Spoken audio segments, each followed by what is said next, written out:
C'est ainsi que Lamine Yamal s'est annoncé hier soir, mais les choses ne se sont pas passées comme il l'espérait. Pas de but, pas de trophée. Un footballeur de tout premier plan, avec un avenir exceptionnel devant lui, mais le prodige de 17 ans n'a pas encore compris que les choses ne se passent pas toujours comme il l'a prévu. La vie se chargera de lui apprendre. Les personnes qui géraient les carrières de Ronaldo et Messi ne les laissaient jamais s'exprimer publiquement sur le fait d'être choisis. D'autres le diront pour toi. Ton travail, c'est de jouer. C'est bien plus classe d'aborder les grands moments avec humilité, puis de tout donner dans la célébration après. Mais Yamal est différent. Il vient d'une autre génération, une génération qui veut s'exprimer, s'annoncer et le faire à travers les réseaux sociaux. ¿Qué te sugiere, qué te dice el hecho de enfrentarte el domingo a Cristiano Ronaldo? Tengo mucho respeto, es una leyenda del fútbol. Yo haré mi trabajo que es ganar y ya está. Et même le public a changé. Il faut sans cesse augmenter les enjeux. Bienvenue dans l'ère des footballeurs super-héros et Lamine Yamal en fait partie. Les risques sont évidents. Il n'y a qu'un pas entre la confiance publique et la haine publique. Puis viennent les comptes supprimés, tout simplement parce qu'ils n'en peuvent plus. Le match contre le Portugal a été une leçon pour Lamine. Et aujourd'hui, on met toutes les autres actualités de côté parce qu'il n'y a qu'une seule histoire à la une. Cristiano Ronaldo, 40 ans, et son équipe arrêtant Lamine Yamal, 17 ans, et sa bande.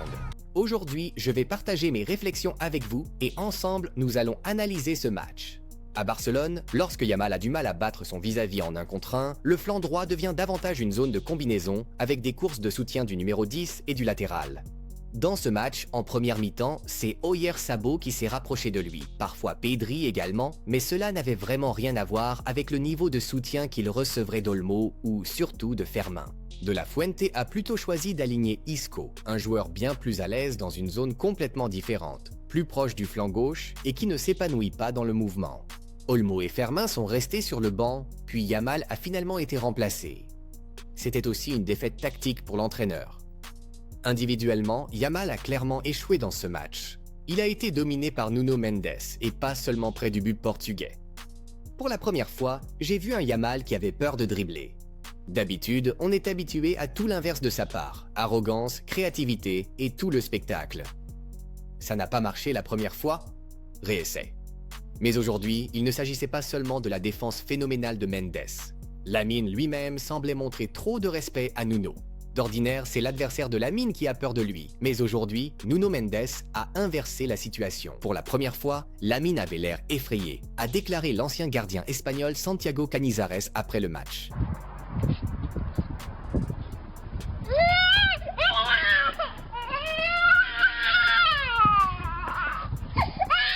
S'il y a un bon moment pour perdre et tirer une leçon de vie, la finale de la Ligue des Nations est probablement ce qu'il y a de mieux.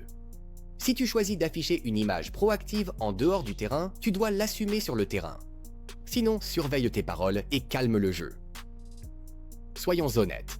Celui qui nous a déçus aujourd'hui, c'est Lamine. Le génie de 17 ans nous a gâtés et il a été à peine visible lors de la finale, a écrit le journaliste de Marca Thomas Roncero après le match, montrant à quel point la Furia Roja dépend déjà d'un gamin qui était encore à l'école il n'y a pas si longtemps.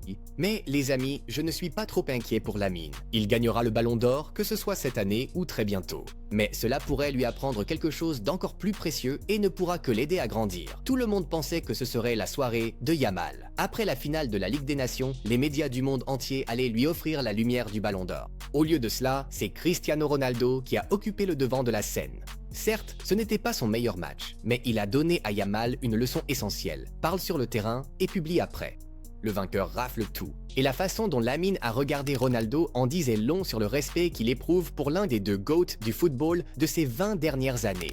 Quant à l'impact et à la magie de Ronaldo sur le terrain, je vais citer le journaliste du Télégraphe Tom Gibbs. La seconde mi-temps commence avec Ronaldo jouant aussi efficacement pour le Portugal qu'il l'a fait pendant la majeure partie de l'Euro 2024. Si vous ne vous souvenez d'aucune contribution précise, c'est révélateur.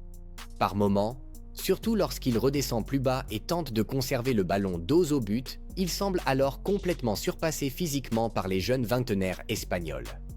Puis Mendes déborde un Yamal en perte de vitesse. Son centre est dévié vers le second poteau et Ronaldo fait alors parler sa puissance au moment décisif, écartant habilement Marco Cura avant de marquer d'une volée à bout portant.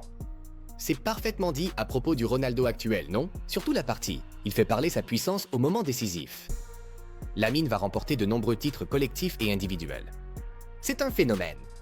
Il aura une longue carrière et il va gagner beaucoup de Ligue des Nations. Il a 17 ans. S'il vous plaît, laissez-le tranquille. Je dois vous demander de le laisser en paix. Il doit rester calme. Ce sont les mots de Cristiano Ronaldo sur Lamine Yamal. Je ne pouvais pas m'empêcher de les citer. Mais ce soir, un seul vainqueur. Ronaldo, un homme qui s'est construit un héritage unique avec son équipe nationale.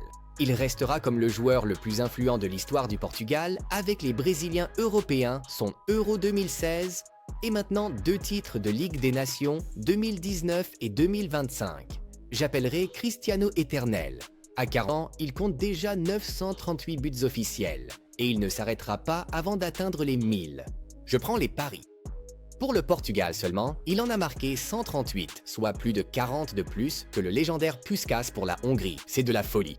N'essayez pas de le pousser à la retraite trop tôt, vous perdrez votre temps. Il partira quand il l'aura décidé, car le football ne peut pas lui imposer de date de péremption. C'est ainsi que Cristiano Ronaldo inscrira son nom dans l'histoire du football.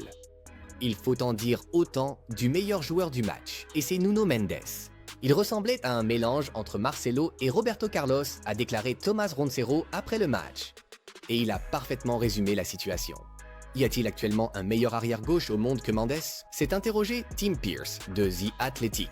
Quelques observations clés de son analyse de Nuno en finale. Lors de son 56e match de la saison, avec la Coupe du Monde des clubs à venir, il y avait peu à signaler. Et un seul homme a pris les rênes d'une attaque statique et lente. Puis, en un clin d'œil, une accélération fulgurante devant Oscar Mingueza et une frappe rasante, pleine d'étincelles, dans le petit filet opposé. Comment défendre contre ça? Un but d'une véritable brillance.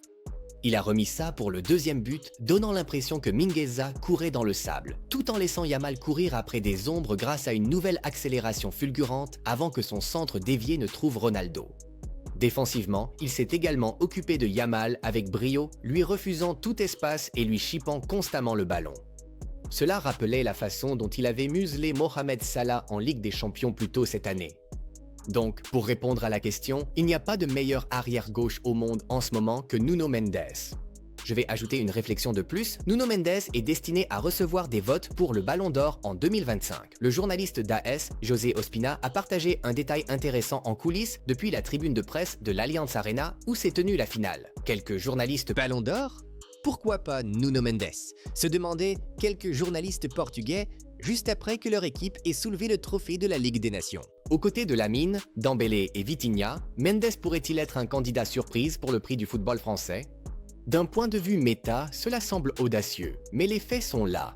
Le latéral né à Lisbonne a réalisé une saison de rêve. Il a été un joueur clé dans le triplé du PSG, en particulier pour le plus grand trophée de tous, la Ligue des Champions. 4 buts et 2 passes décisives. C'est son bilan dans le tournoi qui a véritablement servi de vitrine pour lui.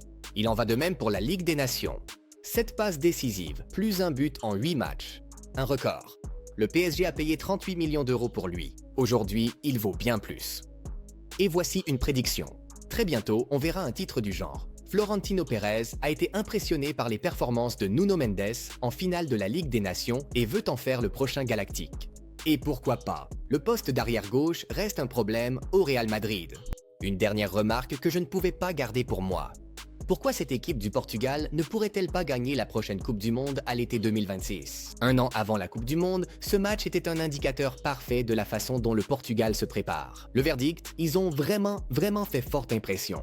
Il n'y a aucun doute sur la qualité de l'effectif et seule la France ou l'Espagne peut rivaliser avec leur profondeur. Le mélange de jeunesse et d'expérience est idéal.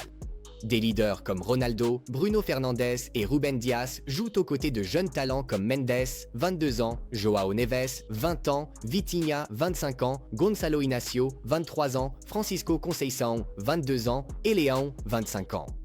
Ils ont des fabricants différents dans tous les domaines. Ils peuvent dominer ou jouer en contre-attaque et ils n'ont pratiquement aucun point faible. En théorie, ils ont tout ce qu'il faut pour remporter leur toute première Coupe du Monde. Les amis, qu'en pensez-vous? Qui soulèvera le trophée l'été prochain? Se pourrait-il que ce soit littéralement Cristiano Ronaldo à nouveau, comme il l'a fait cette nuit d'été à Munich le 8 juin? Laissez vos commentaires, mettez un like et n'oubliez pas de vous abonner. C'était Nouvelles de football Tribuna, où l'on parle des plus grands événements du football mondial. Excellente journée à tous. À bientôt!